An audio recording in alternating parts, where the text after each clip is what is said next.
Israeli वज़ीर आज़म Netanyahu के इस बयान के बाद कि कभी इम्कान है कि ईरानी रहबर आला अब नहीं रहे, ये गैर मुसद्दिक़ा रिपोर्ट्स मौसूल हो रही हैं कि अली ख़ामेनेई इसराइल और अमरीका के मुश्तरका हमले में हलाक हो चुके हैं। खबर रसां इदारे रॉयटर्स ने सीनियर इसराइली हुक्काम के हवाले से रिपोर्ट किया है कि आयतल्लाह अली ख़ामेनेई की मैयत मिल चुकी है, ताहम BBC इस दावे की आज़ादाना तौर पर तस्दीक नहीं कर सका। खबर रसां इदारे एक्सियोस ने एक ज़रिए के हवाले से दावा किया है कि अमरीका में इसराइल के सफ़ीर ने अमरीकी हुक्काम को मतला किया है कि ख़ामेनेई शनिचर की सुबह उनके दफ्तर के कंपाउंड पर होने वाले हमले में हलाक हुए हैं। उसी तरह इसराइल के मुतअद्दिद ज़राए इबलाग बशमूल न्यूज़ 12 और टाइम्स ऑफ इसराइल ने भी इसराइली हुक्काम के हवाले से ख़ामेनेई की हलाकत की खबर नश्र की है, जबकि ईरान की वज़ारत ख़ारिजा के तर्जुमान इस्माइल बक़ाई ने ABC न्यूज़ को बताया है कि रहबर आला अली ख़ामेनेई और ईरानी सदर मसूद पेज़ेशकियान महफूज हैं। उसी तरह ईरान की नीम सरकारी न्यूज़ एजेंसी असना के मुताबिक रहबर आला के ऑफिस के शोबा ताल्लुकात आमान के सरबराह सैयद महरदाद मेहदी ने कहा है कि दुश्मन ने नफसियाती जंग का सहारा लिया है, हम सबको उसके बारे में होशियार रहना चाहिए। एक अहद ज़रूर ख़त्म हुआ, मगर उनका पैगाम, उनकी जिद्दोजहद और उनकी इस्तिक़ामत हमेशा ज़िंदा रहेगी।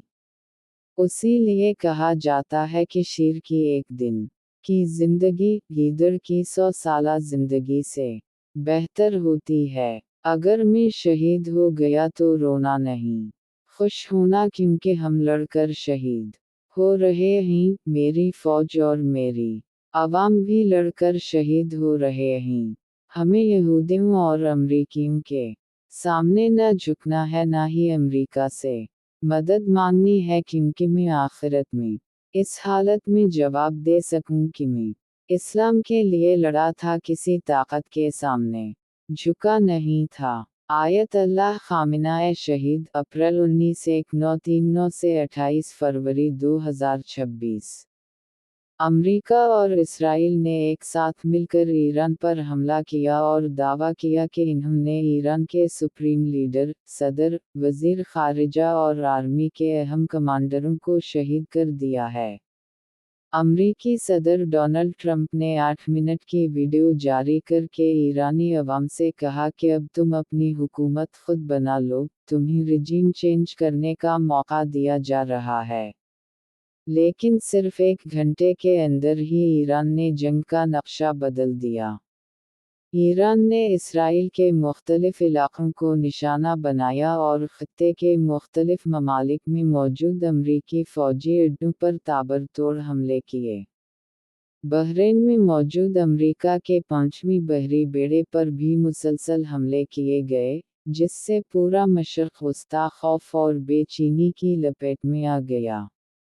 अब तक ईरान ने इसराइल के अलावा सऊदी अरब, कतर, मुत्तहिदा अरब अमारात, उर्दन, इराक़, कुवैत और बहरीन में मौजूद अमरीकी फ़ौजी अड्डों को पूरे क़ुव्वत से निशाना बनाने का दावा किया है, और इस ऑपरेशन को फ़तह खैबर का नाम दिया गया है।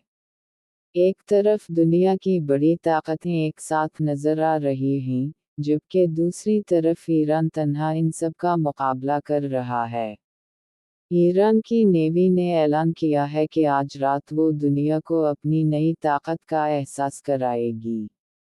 इसराइल भर में सायरन बज रहे हैं, तल अवीव समेत कई शहरों में मुतअद्दिद फ़ौजी ठिकानों के तबाह होने की इत्तलात हैं। अमरीकी सदर को शायद अंदाज़ा नहीं था कि ईरान का जवाबी वार इतना शदीद और ख़तरनाक हो सकता है।